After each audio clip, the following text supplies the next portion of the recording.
Doctor Sanjeeva Reddy గారికి రాజశేఖర రెడ్డి గారు ఉన్నప్పుడు ఈ రెండు కుటుంబాల మధ్యలో ఏ విధంగా అయితే సమన్వయం చేసి ఒకరిని ఎమ్మెల్యేగా ఒకరిని ఎంపీగా ప్రతిపాదిస్తే ఆనాడు ఎమ్మెల్యేగా ఎంపీగా గెలవడమే కాదు, తెలంగాణ రాష్ట్రంలో ఉమ్మడి రాష్ట్రంలో ఆనాడు కాంగ్రెస్ ప్రభుత్వం ఏర్పడ్డది. ఆ బలమైన సెంటిమెంటుతో నేను ఈరోజు ఇక్కడి మిత్రులకు చెప్తున్నా, ఇవాళ ఈ రెండు కుటుంబాలు ఈ ప్రాంత అభివృద్ధిలో రెండు కళ్ళు. ఈ రెండు కుటుంబాలు కలిసినాయంటే ఈ ప్రాంతంలో ఎదురే లేదు. కేసీఆర్ కాదు, వాళ్ళ నాయన కాదు, వాళ్ళ తాత ముత్తాత వచ్చినా ఈ నారాయణఖేడ్ గడ్డ మీద జహీరాబాద్ పార్లమెంటు మీద కాంగ్రెస్ జెండా ఎగురుతుందన్న విశ్వాసం నాకు కలిగింది.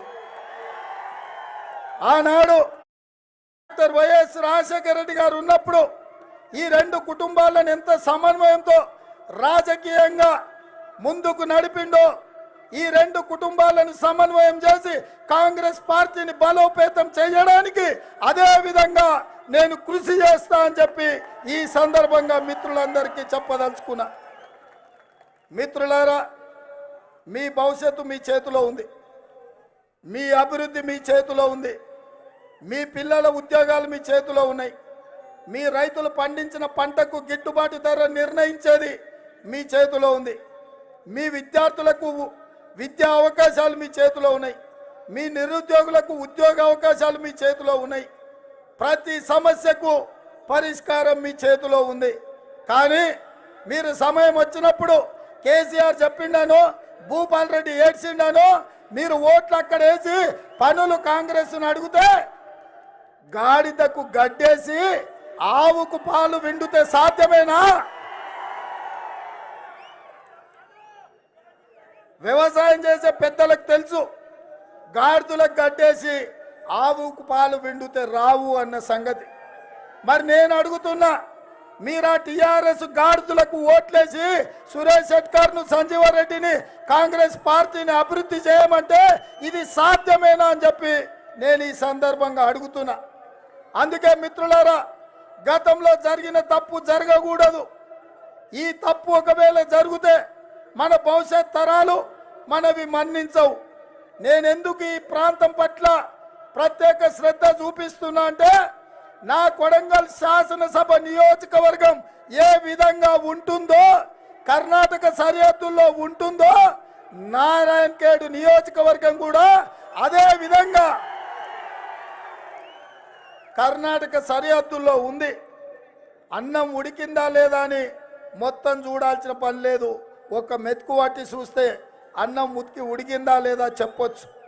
మీ ప్రాంతాన్ని మా ప్రాంతాన్ని పోల్చినప్పుడు ఈ రెండు ప్రాంతాలు కొడంగల్ నారాయణఖేడ్ ఒకే రకంగా ఒకే రకమైన సామాజిక వర్గాలతో ఈ ప్రాంతాలు పాలకుల నిర్లక్ష్యానికి వెనుకబాటుతనానికి కారణం. అందుకే ఈరోజు పాలకులు మనోళ్ళై ఉండాలి, మన కోసం పనిచేసేటోళ్ళు ఉండాలి, మనకు సమస్యలు తెలిసిన వాళ్ళు ఉండాలి. ఎప్పుడైనా సచివాలయంలో ముఖ్యమంత్రి కార్యాలయంలో మీ ఎమ్మెల్యే వెళ్తే బాజాబ్తా తలుపులు తెరుచుకొని సమస్యలు చెప్పగలగాలి. అప్పుడే మీ సమస్యలు పరిష్కారం అవుతాయి. కానీ నేను అడుగుతున్న మిత్రులారా, మీ భూపాల్ రెడ్డికి నెల రోజులు సమయం ఇస్తా. దొరగారి గడీల దర్వాజాలు తెరుచుకుంటాయా? దొరగారి గడీలకు ఒకవేళ వెళ్ళాలంటే చెప్పులు తోడుకొని లోపలికి వెళ్ళగలడా? దొరగారి దొడ్లో 100 గాడిదలు ఉన్నాయి, ఈడ మల్లోట్లే వస్తే 101 అయితే తప్ప మీ సమస్యల మీద ప్రశ్నించేటోళ్ళు కారు.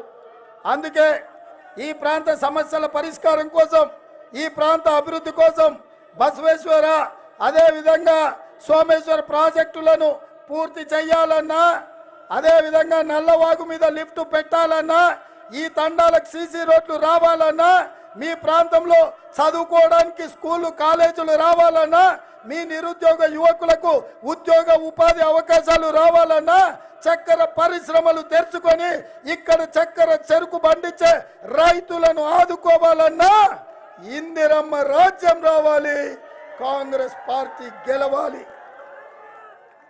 కాంగ్రెస్ పార్టీ గెలిస్తేనే ఇందిరమ్మ రాజ్యం వస్తుంది. కేసీఆర్ అంటున్నాడు, నిన్న మన మీరు కూడా చూసి ఉంటారు టీవీలలో, కాంగ్రెస్ వాళ్ళు ఇందిరమ్మ రాజ్యం తెస్తారంట అని. నేను చెప్పదలుచుకుని నారాయణపేట గడ్డ మీద నుంచి బరాబర్ ఇందిరమ్మ రాజ్యం తెస్తాం. బరాబర్ డిసెంబర్ 9 నాడు ఇందిరమ్మ రాజ్యం వస్తుంది. పేదోళ్ళకి ఇండ్లు ఇస్తుంది, విద్యార్థులకు చదువులు చెప్పిస్తుంది, నిరుద్యోగులకు ఉద్యోగ అవకాశాలు ఇస్తుంది, మా రైతన్న పండించిన పంటకు గిట్టుబాటు ధర ఇస్తుంది, మా ప్రాంత రైతులు తమ సమస్యల మీద గళం విప్పే అవకాశం శాసనసభలో ఉంటుంది. మా ప్రాంత ఆశా వర్కర్లు, అంగన్వాడీ వర్కర్లు, ఆర్టీసీ వర్కర్లు, సింగరేణి వర్కర్లు, విద్యుత్ కార్మికులు, ఉపాధ్యాయులు, రెవెన్యూ సంఘాలు బాజాబ్తా సచివాలయంలోకి వచ్చి ముఖ్యమంత్రి గారికి వినతి పత్రాలు ఇచ్చి ఎప్పుడైనా మీ సమస్యల పరిష్కారం కోసం దర్వాజాలు తెరుస్తాం. ఇవాళ ప్రగతి భవన్ పేరు మీద గడిని నిర్మించుకొని ఇవాళ పేదలకు ప్రవేశం నిషేధించను. అందుకే ఆ ప్రగతి భవన్ను డాక్టర్ బాబాసాహెబ్ అంబేద్కర్ ప్రజా భవన్ కింద మార్చి ఆ గేట్లు బద్దలు కొట్టి ఎప్పుడైనా నా తెలంగాణ బిడ్డలు ఆ భవన్లోకి వచ్చి వాళ్ళ సమస్యలు చెప్పుకొని వాళ్ళ ప్రాంత అభివృద్ధికి అవకాశం ఇచ్చేటట్టు ఆ దర్వాజాలు బద్దలు కొట్టమని ఈరోజు మీకు తెలియజేస్తున్నా. మిత్రులారా, ఇవాళ మీరందరూ ఆలోచన చేయొచ్చు. నాడు ఇందిరమ్మ రాజ్యంలో దళితులకు, గిరిజనులకు అసైన్మెంట్ పట్టాల పేరు మీద భూములు ఇచ్చిండ్రు. నాడు దళితులకు, గిరిజనులకు, బీసీలకు ఇందిరమ్మ ఇండ్ల పట్టాలు, ఇందిరమ్మ ఇండ్లు ఇచ్చిండ్రు. రైతులకు నాడు కాంగ్రెస్ పార్టీ ఉచిత కరెంటు ఇచ్చింది. రైతుల మీద ఉన్న బకాయిలు రద్దు చేసింది. రైతుల మీద ఉన్న అక్రమ కేసులు కాంగ్రెస్ పార్టీ తొలగించింది. రాజీవ్ ఆరోగ్యశ్రీ పేరు మీద పేదలను ఆదుకుంది. ఫీజు రియంబర్స్మెంట్ పేరు మీద పేదలను కాంగ్రెస్ పార్టీ ఆదుకుంది. నాటి ఇందిరమ్మ రాజ్యంలో డాక్టర్ వైఎస్ రాజశేఖర రెడ్డి గారు ఉన్నప్పుడు ఏ రకమైన అభివృద్ధి జరిగిందో మీరందరు కల్లారా చూసిరు. మరి నేడు కూడా మళ్ళీ ఇందిరమ్మ రాజ్యం తెచ్చి ముఖ్యంగా మా ఆడబిడ్డల కష్టాలు తెలిసిన వాళ్ళుగా ఈరోజు ఆడబిడ్డలను ఆదుకోవాలని మహాలక్ష్మి పథకం ద్వారా ప్రతి నెల సర్కారు కొలువు చేస్తే నెల మొదటి తారీఖు నాడు మీకెట్లా జీతం వస్తుందో ఆడబిడ్డలకు కూడా వాళ్ళ బ్యాంకు ఖాతాలో ప్రతి నెల మొదటి తారీఖు నాడు 2500 మీ ఖాతాలో వేసే బాధ్యత ఇవాళ కాంగ్రెస్ పార్టీ తీసుకున్నది. ఇదే కాదు, నాడు కట్టెల పొయ్యిలతో కన్నీళ్లు గారుస్తూ పొగ గుండెల్లోకి పోయి క్యాన్సర్ వచ్చి చచ్చిపోతుంటే దీపం పథకం కింద పేదవాళ్లకు గ్యాస్ పొయ్యి సిలిండర్ ఇచ్చి ఈ కన్నీళ్లు తీర్చింది. ఆయన 400కే సిలిండర్ ఉండే, ఇవాళ సిలిండర్ ధర మోడీ, కేసీఆర్ కలిసి 1200 చేసిండ్రు. అందుకే ఇవాళ పేదోళ్ళ కష్టాలు తెలిసి ఆడబిడ్డల కన్నీళ్లు తూడవడానికి 500కే సిలిండర్ మీ ఇంటికాడ ఇవ్వాలని ఈరోజు కాంగ్రెస్ పార్టీ నిర్ణయం తీసుకున్నది. ఇదే కాదు, మా అక్కలు, మా పెద్దమ్మలు అమ్మగారింటికి పోదామంటే ఇంటి ఆయన బస్ కిరా ఇవ్వడు. తీర్థయాత్రలు పోదామంటే ఇప్పుడెందుకులే అని వాయిదాలు పెడతాడు. ఇక వాళ్ళు కొడుకుని అడగలేక, కోడలకు చెప్పలేక వాళ్ళనే వాళ్ళు బాధపడుతున్నారు. మా అక్కల కష్టాలు నాకు తెలుసు, ఎందుకంటే నేను కూడా పల్లెటూరు నుంచే వచ్చిన. అందుకే మా అక్కలు ఇంటి ఆయన కోపం అయితే అలిగి అమ్మగారింటికి పోవడానికైనా, దేవుడికి దండం పెట్టుకోనికైనా ఆర్టీసీ బస్సులలో మా ఆడబిడ్డలందరికీ ఉచిత ప్రయాణం చేసేటట్టు ఎక్కడ బస్సు కనిపించినా మా ఆడబిడ్డలు చెయ్యి చూపిస్తే బస్సు ఆపాల్సిందే, వాళ్ళని ఎక్కించుకోవాల్సిందే, వాళ్ళని అడిగిన కాడ దించాల్సిందే. ఉచిత బస్సు రవాణా సౌకర్యం ఆడబిడ్డలకు ఇస్తున్నాం. ఇదే కాదు, ఈరోజు బావి కాడ వ్యవసాయానికి ఉచిత విద్యుత్తు, మరి ఇండ్ల కాడ కరెంటు బిల్లులు మోత మోగుతున్నాయి. అందుకే ఈరోజు పేదలకు మీ ఇంటి దగ్గర కూడా వచ్చే నెల నుంచి కరెంటు బిల్లు కట్టాల్సిన పని లేదు. పేదల ఇంటికి ఉచిత కరెంటు ఇచ్చే బాధ్యత ఇవాళ కాంగ్రెస్ పార్టీ తీసుకున్నది. కేసీఆర్ అంటున్నాడు కాంగ్రెస్ వస్తే రైతు బంధు బంద్ అవుతుందని. మరి ఆ దద్దమ్మ మందే చెప్తుండో మతి లేకుండా చెప్తుండో నాకైతే తెలియదు. కాంగ్రెస్ వస్తే రైతు భరోసా పథకం కింద ప్రతి ఎకరాకు ప్రతి రైతుకు ప్రతి సంవత్సరం 15,000 రూపాయలు కౌలు రైతులతో సహా అందరికి ఇవ్వడానికి ఇవాళ కాంగ్రెస్ పార్టీ నిర్ణయం తీసుకున్నది. ఇదే కాదు,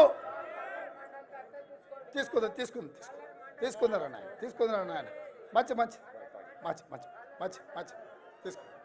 మా యువకుడు కాలేరు మండలం దత్తత అంటున్నాడు. కాలేరు మండలం ఎందుకురా నాయన, నారాయణఖేడ్ మొత్తం దత్తత తీసుకుందాం. మళ్ళీ కొంచెం కొంచెం ఎందుకు పెడితే ఫుల్ భోజనం పెడతాం, మళ్ళీ టిఫిన్ పెట్టి భోజనం లేదనుడు ఎందుకు.